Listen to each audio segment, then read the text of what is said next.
सरकार अतिशय दुटप्पी भूमिका घेते आहे. विद्यार्थ्यांचा एवढा छळ करून सरकारला काय मिळतंय कुणास ठाऊक. पण जर 7 महिन्यापासून पीएसआयच्या परीक्षेचं ही एमपीएससीच्या परीक्षेसाठी हे मंडळी तुमच्याकडे आले, तुम्हाला डिमांड केली, तुमच्याकडे त्या ठिकाणी फाईल मुख्यमंत्र्यांच्या टेबलावर आहे असं आम्हाला कळतं आहे, तर मग ह्या विद्यार्थ्यांचे हाल कशाला करताय तुम्ही? आम्हाला कळतंय विद्यार्थी जर पास झाले तर त्यांना पगार सुरू होतील.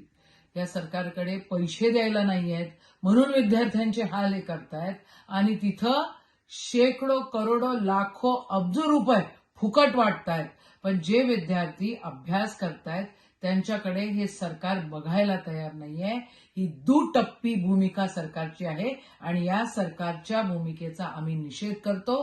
काँग्रेस पक्ष म्हणून आम्ही विद्यार्थ्यांच्या सोबत आहे आणि आदरणीय मुख्यमंत्र्यांकडे जर ती फाईल आहे तर त्यांनी ताबडतोब वयोमर्यादा वाढवण्याची फाईल ताबडतोब त्यांनी सही करून हा GR काढला पाहिजे अशी सगळ्या विद्यार्थ्यांची डिमांड आहे.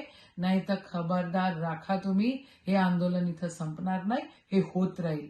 न्यायासाठी हे आंदोलन आहे आणि न्याय मिळाल्याशिवाय त्या ठिकाणी कोणीही गप्प बसणार नाही.